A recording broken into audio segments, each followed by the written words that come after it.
Goodness gracious.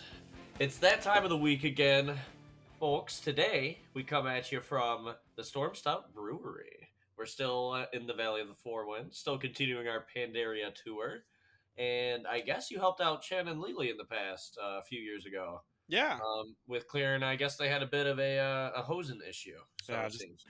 they had slightly taken over the entire brewery. So you helped get the eviction notice moving along, so that's good. Yeah, it was a fun way to do the eviction notice. I do admit this is some of the best beer I think I've ever had. It's Very, very really tasty. good. So thank you, Chen and Lili, for having us. I appreciate it. Thank you, bartender. So, Nick, why don't you let everybody know what we got coming for them today? Yep. In this episode, we'll be covering our week's new hotfixes, class changes, events, and in our Tavern Talk segment, we have some interesting topics to cover, such as PvP thoughts, the 11.0.2 update that's coming out this coming week, Warcraft Olympics, and BlizzCon. So let's get into it, Jordan. Why don't you start us off with your week? All right, I did do some raiding this week in retail. I did an LFR with the guild on my evoker. I also did the normal on my evoker, Aberrus specifically. We did. It was to try and get a shot at a legendary. You know how it goes. You know how the story ends. I tell it every week. So no luck. We did do some Mythic Zeros also with the guild this week, which was pretty cool. Getting everybody some gear, getting used to these rotations. You know, it'll be a little different once hero talents come out, but it's still good for them to start getting used to it. I did crunch a little bit higher keys with Sully, as we've actually been playing the game quite a lot lately. Been doing, I think we did a couple of fours, fives, and sixes. It was somewhere in there. We did Nice. a couple of those, yeah, but nothing too crunchy. You know, no portals or teleporters Right. or anything like that. I did end up playing some PvP this week. Actually, today, just not too long before recording, I did all three of my mains. I played Frost Mage, I did some Preservation Evoker, and I did some Arms Warrior in PvP today. And the my consensus is Epic Battlegrounds are kind of not my vibe. I have learned to appreciate the kind of overarching theme, like you can impact a game in an enormous way if you create the right kind of tank that blows up the wall, for example, or you are a person who takes down the opposing person's tank and then lives through everything, or you're the healer that does a gajillion damage. So there is some really cool things you can pull off. It's just sometimes it's pretty rare that that kind of thing will happen. Normally, whoever wins the first fight wins. But I'll get more into that in the Tavern Talk section. So we'll talk a little bit about what the difference is between all my characters and stuff coming up. Awesome. I did clean up what I wanted to do in the Panda remix. I capped my Warlock and I did start a Rogue, and I was not. I am so surprised you're doing a warlock. You got a rogue and a couple other things going on. Well, with if I end up capping this Rogue, that's everything. I'll have all 13 Oh, jeez. at 70. But I wasn't Rogue. I'm just not a fan of it. I'm not the biggest fan of Yeah, you how it said it plays, feels but kind of slimy. yeah, slimy. I was trying to think of the word you used earlier. Yeah, it feels kind of neckbeardy, and Neckbeardy. you have to like do stealth stuff. It's just slimy. It's not my playstyle. I don't really like playing the rogue class in general, whether it's in like a D&D or like a Diablo either, right? Right. I'm not a big fan of it. But I did cap the warlock at a grand total of like 5.5 hours playtime, 10 to 70. So we'll get more into that later, though. Nick, what did you get up to this week? My hook was a little more limited. Did end up doing the LFR as my healer. She got a few pieces on her. She's got the eye level coming up a little bit for the new expansion, but I don't think her or the prop pilot are going to get much farther. They're about 490 to 500 anyway, so they're pretty up there before you start having to really like grind for everything.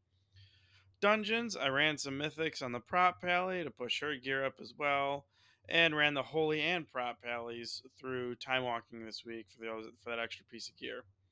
Other than that, I didn't play much. I do want to get more into hardcore. I just need to have the time aside. I'm thinking what I have to do is set some goals for levels or something, saying I want to be this level by the end of this month or something like that to maybe push myself to do it more. Because I do want to start trying to push it and see how far I can go. 22 is my new high score, so to speak, but I want to see how we end up if I can go farther than that with the priest. Jordan, why don't you talk to us about the guilds week? I did talk a little bit about earlier that the guild did some LFR, which was pretty good. We got to do Aberrus.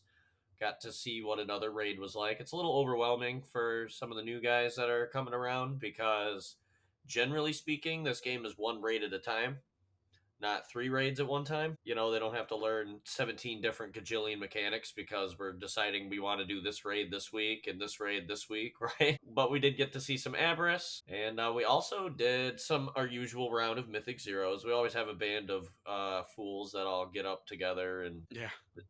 and goof around in some zeros. It's always fun to do that though. It's good because it's a those that are more experienced get to just have a little bit of a relaxed play in a mythic, and those that are new to it get some experience, and we can walk them through the harder level content with easier content. If that makes sense, we're Right. not pressured with a timer. We go, oh, this is gonna happen when you have a 5 or a 6 or whatnot. Right. Yeah, and it gives you an opportunity for the pumpers to just absolutely defile the dungeon, just absolutely destroy it. So it can be fun. Nick, since you can like read and understand things, will you bring us through the hot fixes for this week, please? All right, for hot fixes in retail, Dungeons and Raids, the Eternal Palace, Queen Ajara, addressed the issue that prevented Atheniel and Cyrus from properly spawning during the encounter. Radiant Echoes, increased flight stones and upgrade crest drop rates in the event. Reduce the HP scaling on all event bosses so that they should be killable in a more reasonable time frame. Memories of Kalimdor, Eastern Kingdoms, and Northrend will now stack up to 100 and will no longer drop once you acquire its related essence or have fully created the brand of Radiant Echoes. Okay. Increase the scaling of Radiant Echoes mini bosses. Reduce the amount of credit needed to complete several interaction based Radiant Echoes events. Dollar and Defender armor pieces with champion track should now be eligible for conversion at the Revival Catalyst. Developers Oh, note this includes both mini bosses, i.e., Hogger, Thorum, and final bosses, Rembranixia, Ragnaros. For player characters, Steady Flight should now no longer be removed after entering an arena. Fixed an issue that prevented Drekthir from being able to successfully cast Soar while swimming on the surface. thank you. Yeah, interesting because don't you have wings? Yeah, Anyway, Fixed an issue with the human racial no place like home, incorrectly gaining a charge in some situations. yeah, I want to pull us back to this Radiant Echoes event real briefly. Yeah, what do you got? I do think it's interesting that they're giving you more flight zones and crests for these, so they really want you to get to this 480. Like they're turning this up to 11 now. Now they reduce the HP scaling at all event bosses, so they should be killable in a more reasonable time frame. But then they like increased the scaling of the mini bosses. So I Yeah, guess they were having an issue where the big bosses were taking too long in their opinion, which I think that's fine. And then they made it to where the mini bosses are more easier for more people to hit. So I think they're attacking this developer or this pre-patch event for sure. I'm still not really super impressed or super motivated to go do it, but yeah, it's still I find it still boring. I'm not excited to go do it. I don't really care that much about doing it. well, my characters that are gonna be trying to crunch levels are definitely way above 480 at this point. Right. And as I have a couple of them that are, even my monks above 480, right? Well, And yeah, and like none of these pieces for even any of my paladins would help. Like if I was trying to, if I had just popped 70 on my paladins, like the Prot and the Holy, yeah, I'd or be with doing this. leveling. I'd be pushing this event to get the 480 gear. Yeah, definitely. But moving on, we have some quest changes. Does it look like? We do have some quest changes. We tuned up the prototype shredder MK TAC 03 so that Eye for an Eye can be completed. Players can also now properly progress through the Legion experience when selecting the Time Walking campaign from Chromie, which is great because we do need to get through an experience sometimes. It's just funny, like Chrome. All these random things are breaking. Like Chromie suddenly can't link you to Legion anymore. It's Right. like crazy. It's funny. For items, fixed an issue that caused Weathered Northrend Sigil to activate when it wasn't supposed to. Speaking of random things breaking, for Cataclysm Classic, there was an issue fixed where Fairy Fire did not deal intended amounts of threat when used on NPCs targeting another unit. Season of Discovery. Each side of the Poacher's Cave tunnel between Searing Gorge and Burning Steps now has an independent cooldown, allowing cautious players a quick return option. Smoke Affixian still prevents more frequent usage than twice an hour. No, it's cool that they give you old school travel in between the cities. Part of me misses that. Yeah, no, I think that's super sweet and I wish they would do it a lot more still, if that makes sense. Your portal sickness. Yeah, you love the public transport. Well, I don't know. I remember back in the day where it was like, oh, I need to go to whatever city, right? Okay, well, I know I need Mhm. to take this boat or I need to take this blimp. It was cool. I don't know. I I know always enjoyed it. And then the loading map was always cool. I don't you mortals always walk everywhere. I guess I don't know. Portal life is sweet. know. Helps, but Keep man, a mage around. it can give me gas. Yeah, it doesn't. You do get stinky. So we have some class We changes, don't do. we? All these class changes are going to be Season of Discovery. For Druid, Moonkin form now also decreases all threat generated by nature and arcane spell cast by the Druid by 30%. For Hunter, Heart of the Lion once again has a 100-yard range. The Hunter TNT rune now increases explosive trap initial damage and immolation trap periodic damage based on 25% of the Hunter's attack power was 50%. It also now uses the higher of melee and ranged attack power. All previously it was always melee attack power. Oh, okay. Yeah, that's actually pretty interesting that they are doing it that way too. Yeah, it's a different. It's Well, they're it's good. tweaking the stat priority is kind of what's going on there. It's Right. I mean, no, interesting. it's good that they're doing it that way. I think it should have been that way. Granted, hindsight's 2020, but it should have been that way from the start because you could have someone that has a shitty bow or shitty sword since it was melee, and a way better bow, and they're getting kind of screwed on their DPS chart because it's forcing one of the two attack powers. Right. Moving to mage, fixed an issue that the mage healer two-piece molten core set bonus did not properly work. The benefit of the temporal beacon will now work properly during the last 6 seconds of its duration when used with this set. That's interesting. Interesting. An issue is also fixed where the healing for mage regeneration was not increased by the effects of Mage Arcane Blast. For Paladin, Retribution Paladins in Season of Discovery now gain 6% threat reduction per rank of the Vengeance talent, but this threat reduction is disabled while Righteous Fury is active. That's fun. Interesting. Yeah. For Priest, Homunculi will now be less aggressive in seeking nearby targets to fight that the Priest is not in combat with. Oh, you don't have like the priest pet pulling everything. Just it would be as bad as a hunter in a dungeon. Oh, Hunter, why did you do that? Why did you pull the boss before we were ready? Now everyone's dead. And just pew pew pew pew. Well, yeah, careful. Watch your homunculi in hardcore. Don't pull too much. Oh god, that would be horrible.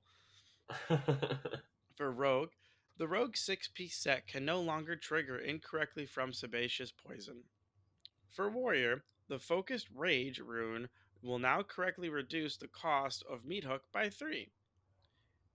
Kansu should now always speak the correct line when players are victorious. Jordan, I believe we have some events, some holidays, something's coming up this week. Could you please regale us with what is coming up in Warcraft?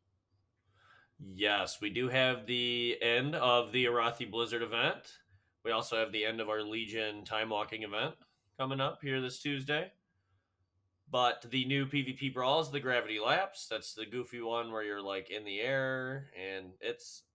I'm not the biggest fan, but it's kooky. Definitely give it a shot if you haven't ever tried it before. And then the Arena Skirmish bonus event begins.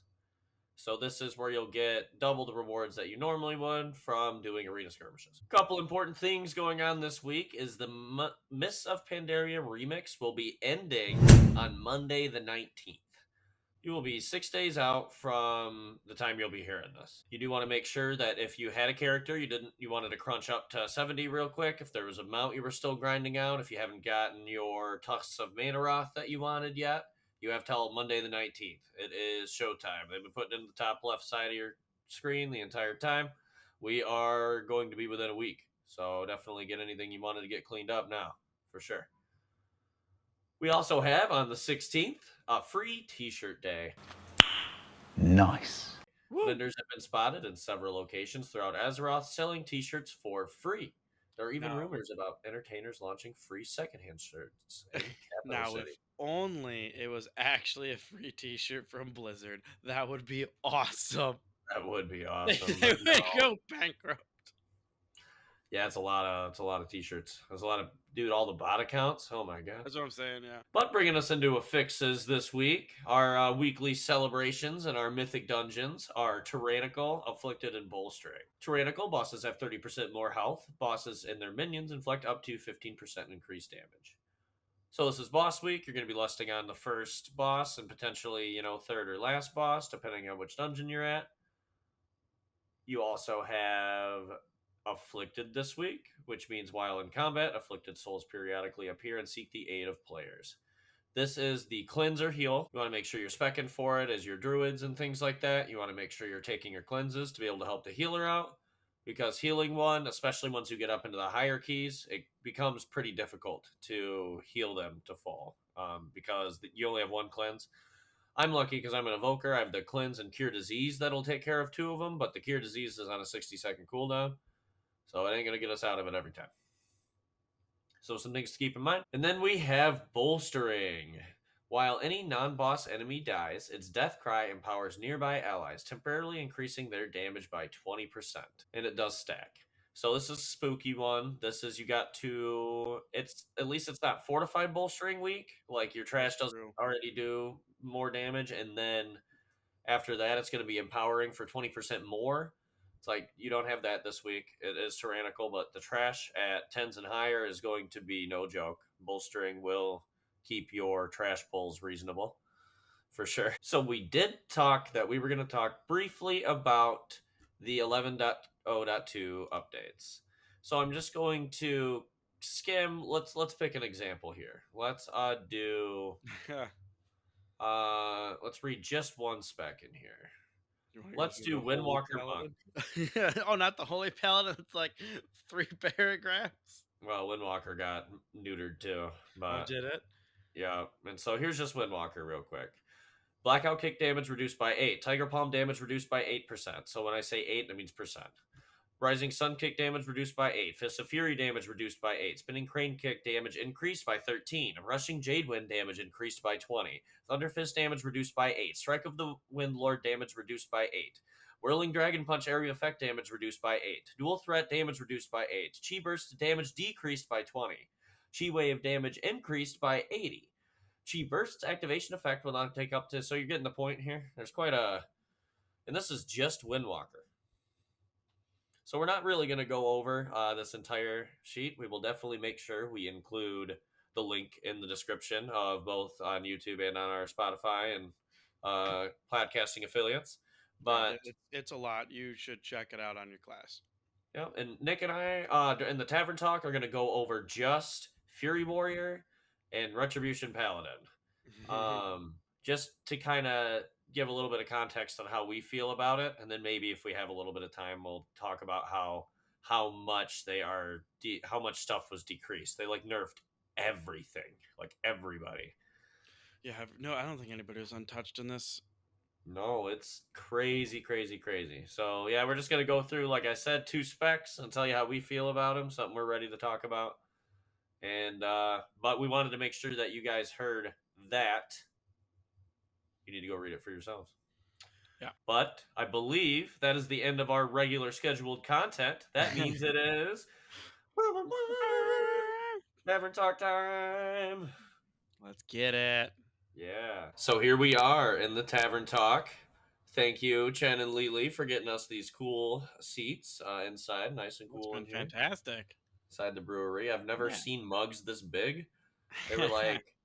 I was like, so how many beers you guys think you're going to have? We'll get the kegs ready for you. And I was like, oh, maybe like 3, 4, maybe something like that. I didn't realize I was getting 3 or 4 in one mug.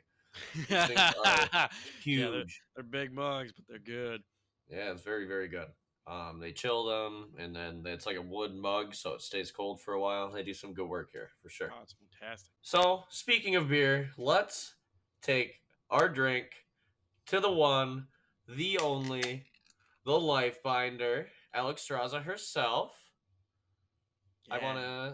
we wanted to take a drink to Alexstrasza because we are nearing the end of the Of our Dragon time with expansion, her. and we will now be pursuing the Great Void. And It's so we gonna, wanted to take a drink to the great leadership. yeah. Pretty cool lore. Lots of really. Oh, the lore is She's been good. through some shit. She's a pretty cool character. So to Alexstrasza. Yeah, to Mommy Strike, Mommy as you would put Straza. it. No, don't out me like that.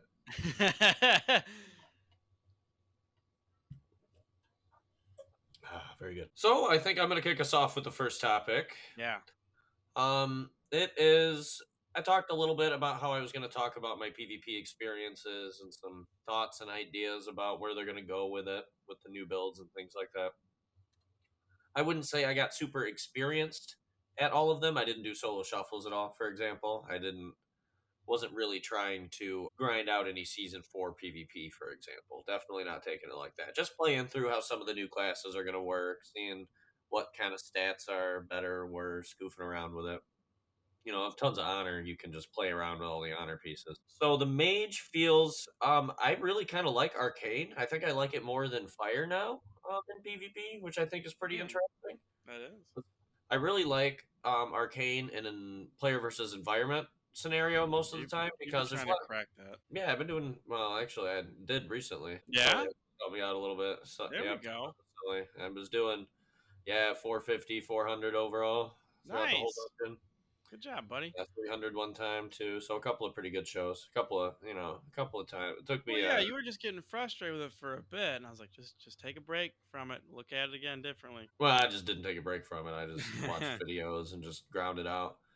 And then Sully gave me a couple of pointers too. And honestly, a lot of it was just mindset. Like I play my warrior where I just blow on my cooldowns all the time, always, and just if it's up, blow it up. Simple. Ooga dooga. Like. So I hold on to my cooldown sometimes for like, oh, this next bigger pack pull would be better. It's like, no, shut up, just use it. Because you'll have it again in 45, 60 seconds, right? Yeah. You just need to use it as many times as possible. And so I worked on that a little bit. There's definitely some exceptions to this rule. Like if there's a giant pack coming up, right? But I thought that in keeping it in PvP anyway, the arcane was really, really, really bursty. It isn't still as annoying as it is to play because there's a lot of long casts. Like if they're not going to let you get a bunch of arcane blasts off. That's going to start pissing people off when you start doing that. But you can do stuff like get procs and then do the arcane barrage, and you just do tons and tons of really weird and awkward damage. Biggest problem with it is it's really flashy. You shoot a giant orb at everybody that's showing everybody where you're at. Yep. And so that's kind of interesting. Yeah. Hard. You're trying to stay a little hidden. But it works. There's a couple of goofy. I still need to play around with the PvP talents a little bit more too. There might be like I don't think I saw, because if you play Frost Mage, you can turn the Frost Orb instead of doing what the Arcane Orb does, where it shoots out. You can just place it on the ground, and doing something like that would be pretty sweet if I could do that. But I don't think there's any of the PvP talents for that.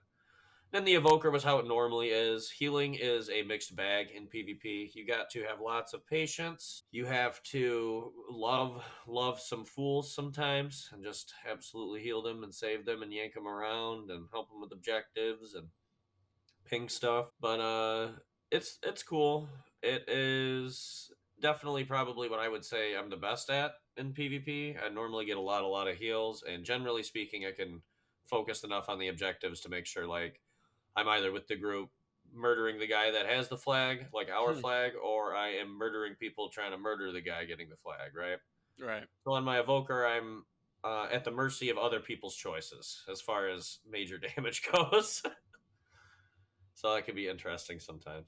But in really good groups, it's my favorite thing to do when you have a coordinated group, because you pick a group and then you guys are just absolutely on a murder spree.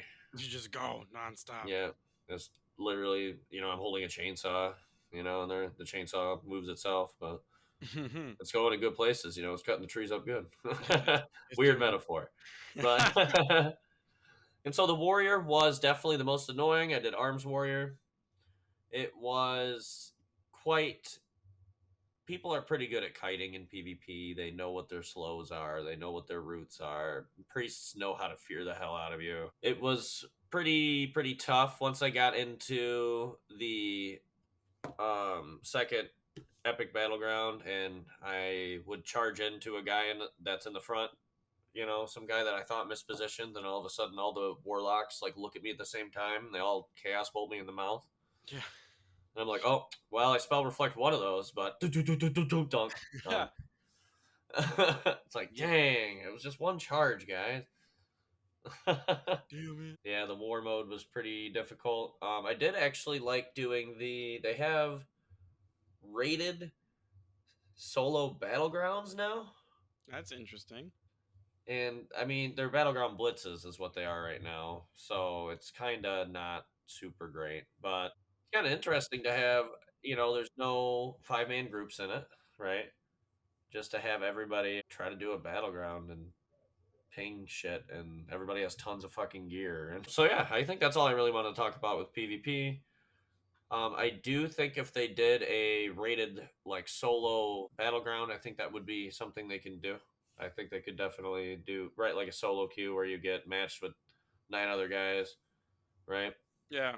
Against a team of 10 that all also were forced to solo queue. I think there's a good play in that. That's part of the streamlining of the game. Yeah, for better or for worse, I think it's a feature that should be there. I just hope they keep it competitive. They got to work on their balance, and I think they're going to have to ultimately, I guess this is the hot take here, is they're going to have to draw a line in the sand with what's a bot and what's an add-on and what add-ons should there be, and they're going to have to, if they want their PvP community to persist with how good these tools are getting, they're going to have to draw a line in the sand somewhere. Right.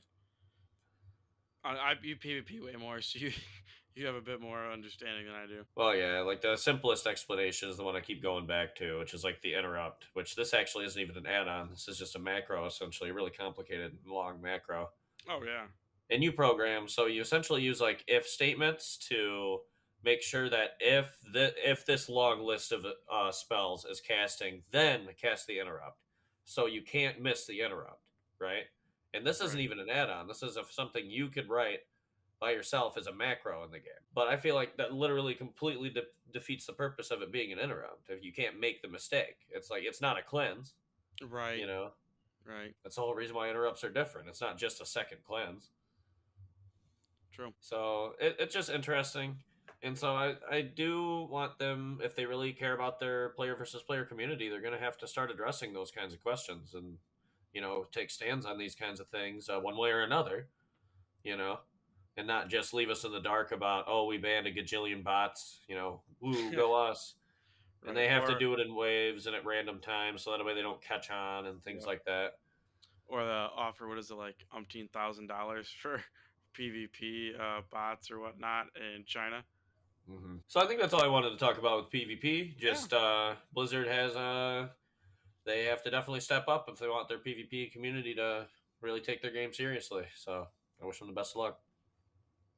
It's gonna be crazy because we're gonna talk a little bit about some of the changes just in, well, this is like a phase 2 of the pre-patch of the War Within. So the 11.0.2 patch. I was gonna go over the Fury Warrior changes. All right. So, guys, I want you to sit down. It's going to take us a long time to get through all these, okay? Are you guys ready? Invigorating Fury now heals for 10% of maximum health. Was 15%. And that's it. So that's the end of the Fury changes. That's pretty exciting. I'm obviously, that's a heal nerf. Very slight heal nerf. Well, actually, technically, it's 33% heal nerf, actually. So pretty significant on one ability, but not like overall, just one ability. I think that's really interesting because Fury is like absolutely butt-nustedly broken right now. I don't know. You play Fury, I don't. Well, you've seen it's absolutely crazy. Yeah, no, you are. I mean, you've taken so long off from playing it and then hop back on it the other night, and we were doing something. I don't know if it was raiding or mythic or something, and you were like back to competing with me in the chart really like effectively. Yeah, with like 504 or 505 or something. Yeah, Their it warrior was is. Yeah. fun. Like it was, it was like months ago when you were just playing Fury. I was like, it's awesome. Yeah, so it's busted. I'm surprised that's all the touches they got. I'm gonna talk a little bit Honestly, about the other warriors just to spice it up a little bit, but then I'll definitely let you go through some ret stuff after because my classes actually didn't get touched as hard as yours did. no, mine is. See how many times do I have to scroll for Paladin? Yeah. We'll get to that. So let me finish up warrior. 3. Shield slam damage increased by 8%.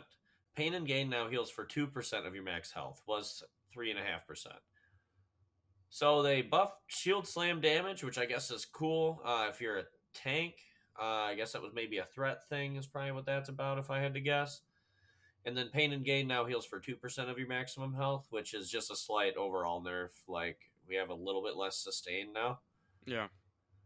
So arms, so we have a mortal strike damage decreased by 15%, overpower damage decreased by 20%, and storm wall now heals for 5% of maximum health was 8. Arms pretty much got fundamental parts of their kit nerfed, but none of the real big cooldowns or anything like that. I do think that is going to total in a base class nerf of something like 5% damage output. Like that's no joke, but it's not as bad as it sounds. And then they're killing everybody's sustain because they're in this move to have the healers be more relevant. So everybody's sustain is going out the window. So it was interesting how they touched like shield slam. Speaking of like shields and things like that, we have protection, where the melee attack and all ability damage is increased by 30%, revenge damage is increased by 25%, execute damage is increased by 50%, devastator damage is increased by 25%, shield charge primary target damage increased by 25%, Ravager damage increased by 25%, defensive stance reduced damage taken by 16% was 20. And so there's got a bunch of stuff in here. A couple of it is goofy. The Indomitable increases your maximum health by 6%, was 10, and heals you for 1% of your maximum health per 20 rage spent, and was 10. So that's kind of interesting that they're nerfing everybody's sustain, at least across the board in general. So definitely take a look and read for your class. But even in my class, you can see how they're taking it. I just wonder. I'll have to read a little bit more into what the other tanks do, but all these damage increases, I was wondering because I knew when they nerfed the tanks into the ground, threat was going to be an issue. Oh, definitely. And I guess they're not touching their glorious, beautiful threat tables. They're just like, all right, have your damage back. So we'll see. Have fun. So Nick, why don't you walk us through another complex puzzle that Blizzard has woven for us, the Retribution Paladin. Well, to start off, I'll say they continued to misspell the word increasing and replaced it with reduced. So there's a lot of That's a reductions in decent. there. It's like half. Though we do get a new talent, the Holy Flames talent. Divine Storm deals 10% increased damage when it hits an enemy affected by expurgation. It spreads the effect up to 4 targets hit. You deal 3 increased holy damage to targets burning from it. So not only do you gonna end up we get extra 10% damage on Divine Storm, which if you use it for AoE, which you should be, it's awesome. It's the spell you cast when you get 3 or 4 or more holy power, and then it just does the spinning hammers. So 10% increased damage, awesome. And if an enemy is affected by expurgation, then you also get to spread it to 4 additional targets, which when I checked last, I think mine's like 82,000 additional damage or something like that is what the talent is, because it's a passive. And then you're dealing 3 increased holy damage on top of that. So that's gonna be a nice talent. I think I'll take it. Crusader Aura talent is no longer granted by default for the class tree for Retribution. That's fine. I'll take Greater Judgment though. Greater Judgment talent is now granted by default in the class tree for Retribution. Consecrated Blade is no longer a talent and is now learned at 11, which is nice. So we're freeing up a talent's spot. Word of Glory healing increased by 44%. Amazing. I can heal myself better. Final Verdict damage reduced by 10%. That's that funny word, reduced. Templar's Verdict damage reduced by 10%. Justicar's Vengeance damage reduced by 10% and now heals for 3% of maximum health. It was 5. So we get reduced damage and reduced healing. This is a pain in the butt when you have to use Word of Glory to do a majority of healing, because then you're having to swap out the use of your single or multi-target holy powers using spells. Blows. I don't like that. Hammer of Wrath damage reduced by 15%. Blade of Justice damage reduced by 20%. Does not affect Blade of Vengeance. Blade of Vengeance damage increased by 25%. Expurgation damage reduced by 10%. I love it. Oh my god, all this misspellings. Templar Strike damage is reduced by 10%. Templar Slash damage is reduced by 10%. Crusader Strike damage reduced by 10%. I'm just going to get... Oh man, yeah. I was gonna say. Blessed Champion now deals 25% reduced damage to secondary targets, was 50% reduced damage, and is now 1 point talent, was 2. That's nice. I like that. So we're getting 2 talent points back in this, which is nice. And then we're also getting a new talent, which I would suggest taking. It sounds good. I have to see how it actually affects the overall class, though. Following talents are now 2 points, was 1. Oh, great. So we get, 3 points back, and then we have to then spend them immediately. Heart of the Crusader and Zealot's Fever are now 2-point talents. Vanguard of Vengeance has been removed. Empyrean's Legacy moved to where Vanguard of Justice was on the talent tree. Yeah, it's fine. Holy Flame is now a choice node with Blade of Vengeance. I don't know if I know which one I would take on that. I'd have to look at those. I don't know the talent tree like the back of my hand, though. Yeah, quite a lot of nerfs, actually.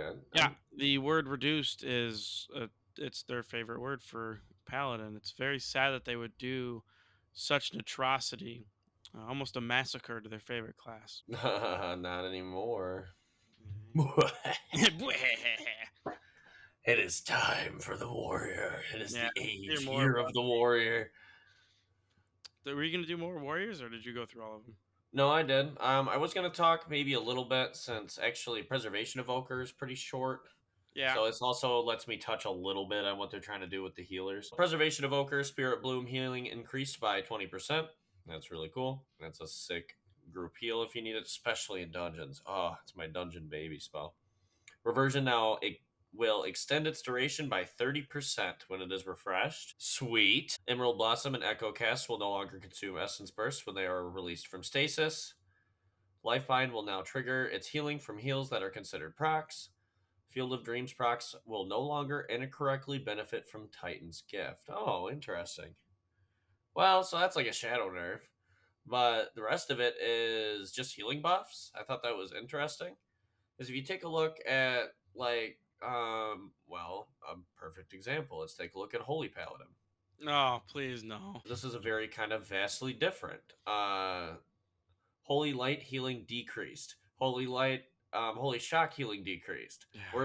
Word of Glory healing decreased. Light of Dawn healing decreased. Flash of Light healing decreased. It was already the worst healer. Why are we murdering? No, it's like, what the? Why Holy Paladin? I guess maybe like I said, maybe these hero, they have beta access, right? So maybe with these hero talents, there's some broken stuff going on. So I haven't played much of the beta, honestly, at all over the last couple of weeks, mostly because I've just been cleaning up some stuff in retail, maxing like the Mop character, for example.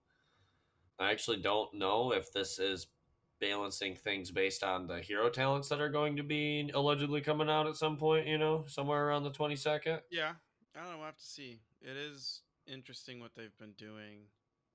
And it probably is along the same lines of what Blizzard has stated numerous times. They're trying to get it back to that old style feel of like a challenge when you play the game, and not just being able to run through everything.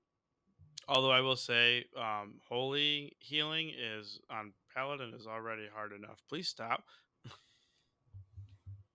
No, you're getting booped now. Yes. Shut up, Paladin. They started listening for far too long. They figured out we love them too much. It's like now he's like, sit, Paladin, sit with all the other classes. We'll see though. Mage got some love, but I think that's all we're gonna touch into it. We're gonna have, if like I said, if we went through every class, we would be here all night long. So definitely go ahead and take a look at your class for yourself. Leave a comment down below if you have something you want us to go over or take a look at. Look up build kind of on YouTube or something to see what people are doing. If you want us to take a look and talk about it, definitely leave us a comment. But I think that's all I wanted to talk about with 10.0.2. Do you want to touch on any other paladin stuff or No, I don't want to read it. okay? Would you like to start us off with our next topic? Jordan, we have the Olympics going on right now.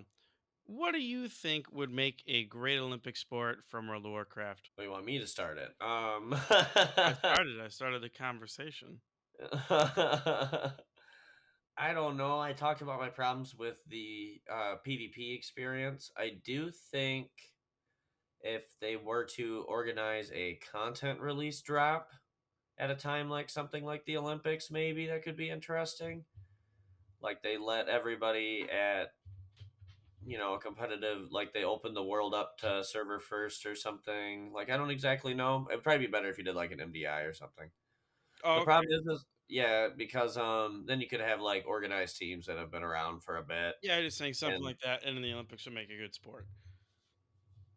yeah, I think it would be good. I think they're already we're talking about esports before, haven't they? Yeah. Well, actually, I don't know. So I don't know about that. I haven't seen anything if they're trying to add esports to the Olympics or not. Yeah, I don't have any articles to cite or quote, so don't take me No, I mean verbatim. But it's. I thought they were thinking about incorporating esports into it. I don't know, but I do know that. I mean, it's getting taken a lot more seriously too. So it does probably only matter of time, to be honest with it, getting there. But I think it's going to depend on what games too. Yeah, we'll see because like I don't see I don't necessarily see World of Warcraft being, no offense to our beautiful game and our beautiful players or anything. I don't see it being the first PvP community to, or the first game to bridge into something No. like the Olympics. I could see like a League of Legends or something where millions of people watch Twitch only for Dota tournaments, right? Yeah. Oh yeah. Those would have a So better impact. right. And so I think they would start with something like that. I could see once if a ton of us are all signing up for Peacock to watch these esport Olympics, which we will. You better fucking believe we're gonna watch. Oh yeah, I'd watch it. Yeah. They'll have our parents look at it and see how serious it is, right? I'm a little nervous because some of these professional gamers act like some filthy degenerates Oh sometimes. And god, so yeah, it's bad. part of that would make me nervous. I mean, hey, NBA players, right? Football players, so whatever, but there'll be a few bad eggs in any sport. I do see that they have to walk on thinner ice because they are, in the Fortnite World Championship, like some guy knocks out Ninja or something because he was really pissed. Like, mom ain't gonna like that. Who's watching the esport Olympics and her kid's excited for the Fortnite Olympics, right? Like, that ain't the vibe. Right. So they're definitely going to be on thinner ice than something like a professional sport, for sure. I just hope they know that. But I'd love to see it. Yeah, I think they would have to start with the player versus environment because the PvP I don't think is I there think you yet. took this the question entirely in the wrong direction, Did I? and you're on a soapbox a bit. It's not like should it be in the Olympics? It's should like if you could put a part of the game into it. Well, I guess what do you mean by that? Like for instance, I would say dragon riding. Oh, you're talking like what specific Yeah, game like mechanic? what part of the game or chunk of it would make a great Olympic sport? I mean, if we could do dragon riding in real life, like, or even just that little section of the game, I guess, like, it'd be fucking sweet. Yeah, I think dragon riding is a good example. I didn't think of it like that. I do think you could do like dungeon speed running, for Yeah, example. It'd be like a 100-meter race, for yeah. example. Or you It could would even do be raid races or something like that. I don't know. is you can have the ridiculous ones like where like how fast can you solo, you get to, of course you'd have to be able to have fair characters, so you get to Yeah. pick like whatever gear you want in the game. Well, Blah, blah, everybody blah. have to be the same exact, because then it would come down to the Well, you can let individual. them build whatever they want, just let them select any piece they want, and then Yeah. they get to do a solo run, for example. Okay. Or and then or you could do like 5-man run, for example, and then there'd be rules like they keep now, like one of them has to be a healer spec, they have to no duplicate classes, the nature of things to keep Right. it reasonable. Well, and you could, like you said, you could do dungeon runs, whether solo or 5 man. But if you're doing the 5 man, I think you'd have to. I mean, you might have to do it for the solo as well. But when you give them a character, like it's all exactly the same character, right? That way, it goes down to the actual person in the seat. Granted, yes, some armor could be better than others or whatnot due to the stat Well, increases, but just because uh, then you're not. I don't know. It's kind no, of I weird because I know where disagree. you. I know. I'll say I know where you're gonna go with it, and I want to hear it.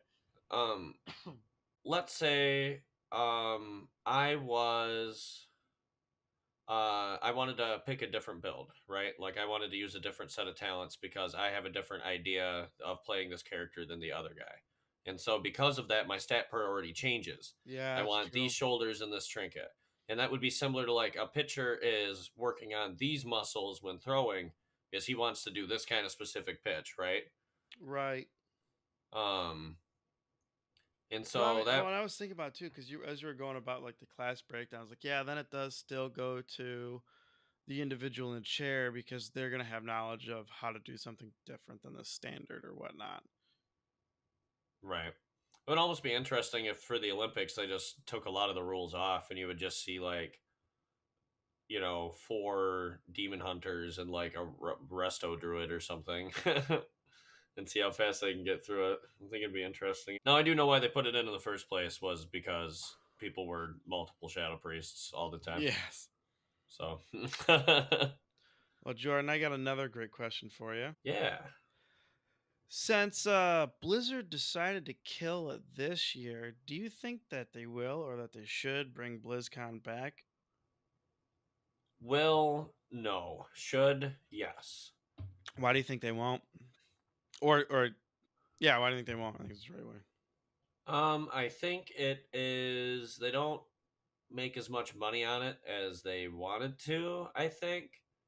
I it's got to come down to shareholders or something Right. Well, actually, I'd be curious to see the data on it. Should have looked it up before this. Of have they actually been decreasing or losing money year over year on it? because it's a great marketing thing. I don't necessarily know what kind of like what the last BlizzCon was like. Maybe they had a Right. lot of trouble lining like these events up, like getting Intel or AMD or whoever to sponsor all these booths or Dream, Right. And whoever. even then, it could still be the fact that I may have seen more online ticket sales than actual.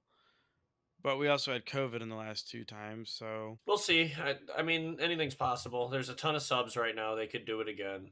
That oh would yeah. be a reason I would go to California I for would say sure. I know if they brought it back, we'd be buying We're tickets. And, going, yeah. oh yeah.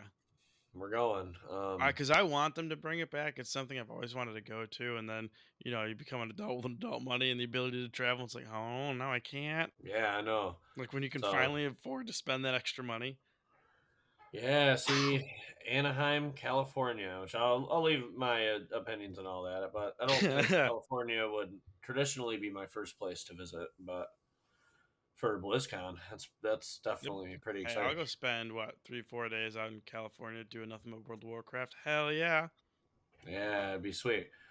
And I StarCraft and Yeah, Diablo even and see all everything that else. stuff. Like Yeah. I think they should, especially for the fact of how massive they've gotten. I mean, you got your 3 big games they've always had, and they have what else they got now? They have the Hearthstone. They've tried a couple other small things that have kind of taken off. It's like they're expanding their portfolio. Overwatch, Yeah, they had Heroes of the Storm, which I guess people still play because they still update it. yeah, And then, they have a bunch of people play like the Diablo 2 online. yep.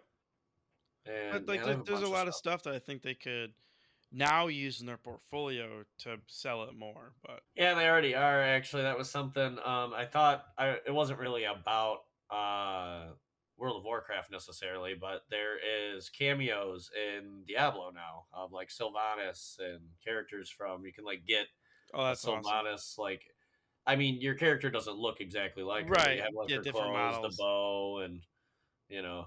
It's tough to So look close enough, but yeah, well, it's identifiable. Let me put it that way. I've seen that bow enough times, yeah. so I have a picture of it on my wall. So I think that's all we wanted to cover today. Actually, a little bit of a shorter episode for you guys. We do want to see how a lot of these changes apply to the pre-patch. It's been an Yes. absolute madhouse with some classes being really broken and some being suddenly useless. So Or told to be the golden child and they're now becoming the bronze child. yeah, deal with it. So yeah, I think we'll call it there. Nick, will you send us out? Thank you for tuning in to another exciting episode of the Valley of Spirits. We're your hosts, Jordan and Nick, your go-to Horde players. Join us in Valdrakken on the Mal'Ganis server and look up our guild, The Electric Boogaloo, for some epic adventures. Stay connected with us on social media. Follow us on Facebook, Twitter, or X as it's known these days by searching the Valley of Spirits podcast. Don't miss out on our latest updates, behind-the-scenes content, and more. Until next time, may your quest be glorious and your loot be plentiful. And as always, for For the the Horde. Horde.